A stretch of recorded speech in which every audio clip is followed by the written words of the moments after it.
Hello दोस्तों, मैं हेमान्य मेहरा अम्बे कृपा चैनल में आपका स्वागत करती हूँ।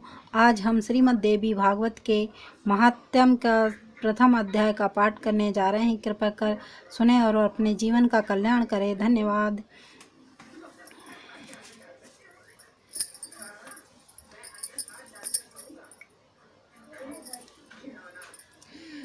श्री जगदम्बिकाय नमः।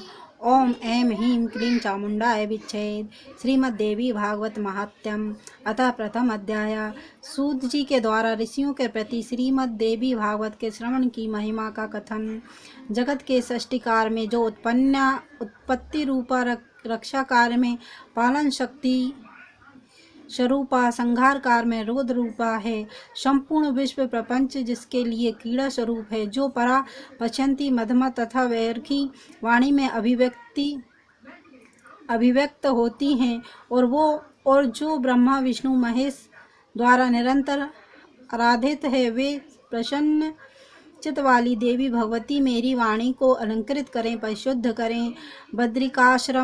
बद्रिकाश्रम निवासी प्रसिद्ध ऋषि श्री नारायण तथा नरों में श्रेष्ठ श्री भगवती सरस्वती और महर्षि वेदव्यास को प्रणाम करने के पश्चात ही जय जय इतिहास पुराणादिक सद्ग्रंथों का पाठ प्रवचन करना चाहिए। ऋषिगण बोले, हे सूत जी, हे महामते, हे व्यास शिष्य, आप दीर्घजीवी हो। आप हम लोगों को नाना विधि पुण्य प्रदानी एवं मनोहारिणी कथाएं सुनाते रहते हैं। भगवान विष्णु के सर्व पाप विनाशक परम पवित्र एवं उन अवतार कथाओं से संबंधित अद्भुत चरित्रों को हमने भक्ति पूर्वक सुना और इसी प्रकार हमने भगवान शिव के अलौकिक चरित्र का भस्म और रुद्राक्ष के प्रति ऐतिहासिक महत्व का श्रवण आपके मुखारविंद से किया है। हम लोग अब ऐसी परम पावन कथा सुनना चाहते हैं जो बिना प्रयास के ही मनुष्यों को भोग एवं मोक्ष प्रदान करने में पूर्ण रूप से सहायक हो। हे महाभाग, अतः आप उन कथाओं का वर्णन करें जिसके द्वारा मानव कलयुग में भी सिद्धियां प्राप्त कर लें, क्योंकि हम आपसे बढ़कर किसी और अन्य को नहीं जानते जो हमारी शंकाओं का निवारण कर सके। सूत जी बोले, हे महाभाग ऋषियों, आप लोगों ने लोक कल्याण की भावना से अत्यंत उत्तम प्रश्न किया है, अतः मैं आप सभी के लिए समस्त शास्त्रों का जो सार है उसे पूर्ण रूप से बतलाऊंगा। समस्त तीर्थ, प्राण और व्रत सभी अपनी श्रेष्ठता का वर्णन करते हुए तभी तक गर्जना करते हैं जब तक मनुष्य श्रीमद् देवी भागवत का सम्यक रूप से श्रवण नहीं कर लेता। मनुष्यों के लिए पाप रूपी अरण्य तभी तक दुखप्रद एवं कंटकमय रहता है जब तक श्रीमद् देवी भागवत रूपी परशु कुठार उपलब्ध नहीं हो जाता।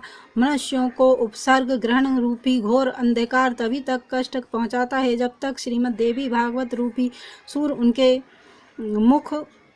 उनके सम्मुख उदित नहीं हो जाते। ऋषिगण बोले, हे वक्ताओं में श्रेष्ठ महाभाग सूत जी, आप हमें बताएं कि वह श्रीमद् देवी भागवत पुराण कैसा है और उसके श्रवण की विधि क्या है। उस पुराण को कितने दिनों में सुनना चाहिए, उसके श्रवण की अवधि में पूजन विधान क्या है। प्राचीन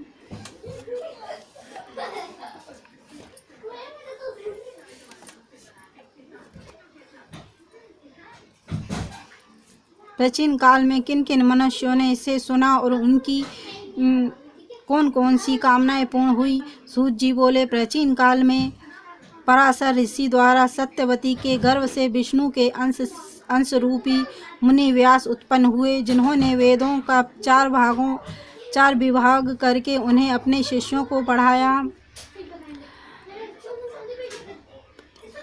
पतितों, ब्राह्मण धर्मों, वेद अध्ययन के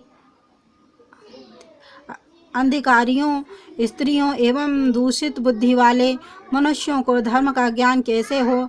मन में ऐसा विचार करके भगवान बादरायण व्यास जी ने उनके धर्म ज्ञानार्थ पुराण संहिता का प्रणयन किया। उन भगवान व्यास मुनि ने 18 पुराणों एवं महाभारत का प्रणयन करके सर्वप्रथम मुझे ही पढ़ाया।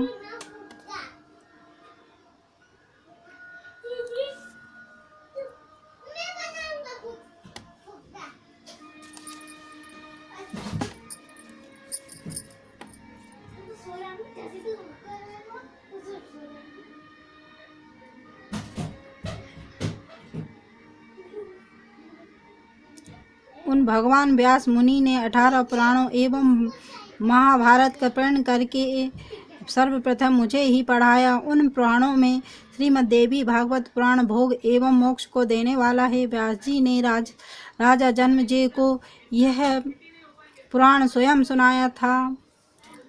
पूर्व काल में इन जन्मेजय के पिता राजा परीक्षित तक्षक नाग द्वारा काट लिए गए।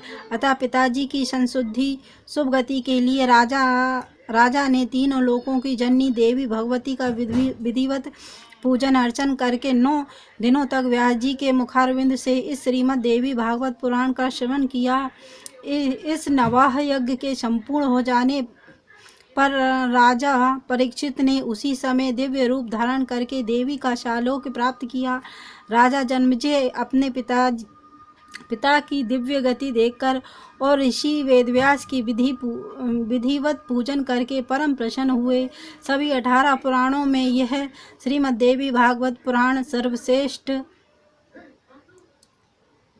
सर्वश्रेष्ठ है और धर्म, अर्थ, काम तथा मोक्ष को प्रदान करने वाला है। जो लोग श्रद्धा पूर्वक श्रीमद् देवी भागवत की कथा सुनते हैं उन्हें सिद्धि प्राप्त होने में रंच मात्र भी विलंब नहीं होता। इसलिए मनुष्यों को इस पुराण का सदा पठन श्रवण करना चाहिए।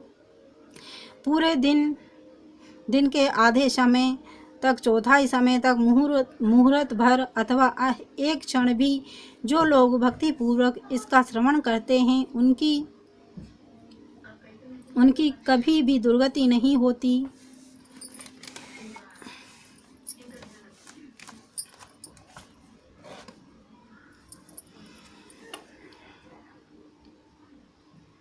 मनुष्य सभी यज्ञों, तीर्थों तथा दान आदि शुभ कर्मों का जो फल प्राप्त करता है वही फल उसे केवल एक बार श्रीमद् देवी भागवत पुराण के श्रवण से प्राप्त हो जाता है। सतयुग आदि युगों में तो अनेक प्रकार से धर्मों का विधान था, किंतु कलयुग में पुराण श्रवण के अतिरिक्त मनुष्यों के लिए अन्य कोई सरल धर्म विहित नहीं है। कलयुग में धर्म एवं सदाचार से रहित तथा अल्प आयु वाले मनुष्यों के कल्याणार्थ महर्षि वेदव्यास ने अमृत रस समय श्रीमद् देवी भागवत नामक पुराण की रचना की। अमृत के पाने से तो केवल एक ही मनुष्य अजय अमर होता है, किंतु भगवती का कथा रूप अमृत संपूर्ण कुल को ही अजय अमर बना देता है। श्रीमद् देवी भागवत के कथा श्रवण में महीनों तथा दिनों का कोई भी ज्ञान नहीं है। अतएव मानवों द्वारा इसका सदा ही सेवन, पठन, श्रवण किया जाना चाहिए। अश्विन, चैत्र, माघ तथा आषाढ़ इन महीनों के चारों नवरात्रों में इस पुराण का श्रवण विशेष फल प्रदान करता है। अतएव श्रीमद् देवी भागवत का यह नवह यज्ञ समस्त पुण्य कर्मों से अधिक फलदायक होने के कारण मनुष्यों के लिए विशेष पुण्यप्रद कहा गया है। जो कलुषित हृदय वाले पापी, मूर्ख, मित्रद्रोही, वेदों की निंदा करने वाले, हिंसा में रत और नास्तिक मार्ग का अनुसरण करने वाले मनुष्य है, वे भी कलयुग में इस नवाह यज्ञ के अनुष्ठान से पवित्र हो जाते हैं। जो मनुष्य दूसरों के धन तथा पराई स्त्रियों के लिए लालायित रहते हैं, पाप के बोझ में दबे हुए हैं और गो ब्राह्मण देवताओं की भक्ति से रहित है, वे भी इन नवह यज्ञ से शुद्ध हो जाते हैं। जो फल कठिन तपस्या, व्रतों, तीर्थ सेवन, अनेक विध दान, नियम, यज्ञ, हवन एवं जप आदि के करने से प्राप्त नहीं होता, वह फल मनुष्य को श्रीमद् देवी भागवत के नवह यज्ञ से प्राप्त हो जाता है।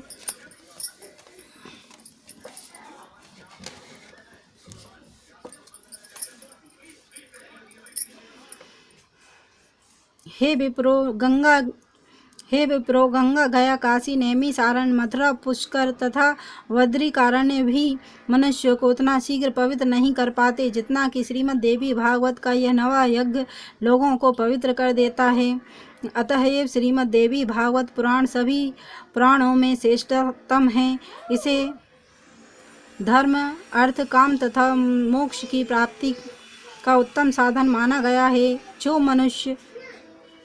जो अश्विनी महीने के शुक्ल पक्ष में सूर्य के कन्या राशि में पहुंचने पर महाअष्टमी तिथि के स्वर्ण से जो अश्विन महीने के शुक्ल पक्ष में सूर्य के कन्या राशि में पहुंचने पर महाअष्टमी तिथि को स्वर्ण सिंहासन पर स्थित देवी के प्रतिप्रद श्रीमद् देवी भागवत ग्रंथ का पूजन करके उसे किसी योग ब्राह्मण को श्रद्धा पूर्वक देता है, वह देवी के परम पद को प्राप्त करता है। जो मनुष्य प्रतिदिन श्रीमद् देवी भागवत पुराण के एक अथवा आधे श्लोक का भी भक्ति पूर्वक पाठ करता है, वह जगदम्बिका का कृपा पात्र हो जाता है। महामारी से उत्पन्न उपद्रवों के भीषण भय तथा समस्त प्रकार के उत्पात, उल्कापात, भूकंप, अतिवृष्टि, अनावृष्टि आदि इस श्रीमद् देवी भागवत पुराण के श्रवण मात्र से विनष्ट हो जाते हैं। बाल ग्रह, स्कंद ग्रह, स्कंदा, स्मार, शकुनी, रेवती पूतना, अंधपूतना, शीत पूतना, मुखमंडिक का और नेग मेष तथा भूत प्रेत आदि से उत्पन्न भय इस श्रीमद् देवी भागवत पुराण के श्रवण से बहुत दूर से ही भाग जाते हैं। जो व्यक्ति भक्ति भाव से देवी के इस भागवत पुराण का पाठ अथवा श्रवण करता है, वह धर्म, अर्थ, काम और मोक्ष प्राप्त कर लेता है। इस श्रीमद् देवी भागवत पुराण के श्रवण से वासुदेव जी प्रसेन को खोजने के लिए गए हुए और बहुत समय तक न लौटे हुए अपने प्रिय पुत्र श्री कृष्ण को प्राप्त करके प्रसन्न हुए। जो मनुष्य भक्ति पूर्वक इस श्रीमद् देवी भागवत पुराण की कथा को पढ़ता है अथवा इसका श्रवण करता है, वह भोग तथा मोक्ष दोनों प्राप्त कर लेता है।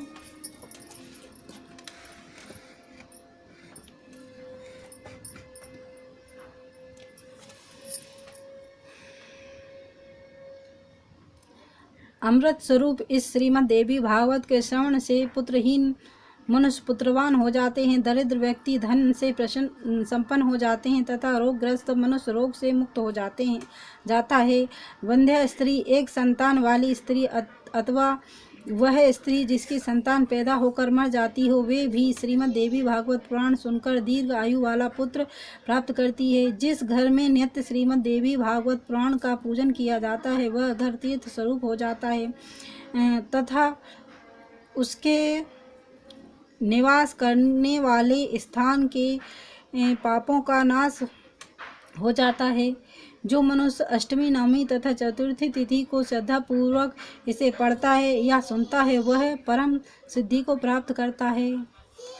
इस श्रीमद् देवी भागवत पुराण का पाठ करने वाला ब्राह्मण वेद वेदांताओं में अग्रण्य हो जाता है, क्षत्रिय राजा हो जाता है और वेश धन संपदा से संपन्न हो जाता है, और शूद्र भी इसके श्रवण मात्र से अपने कुल बंधु बांधवों के बीच श्रेष्ठता प्राप्त कर लेता है।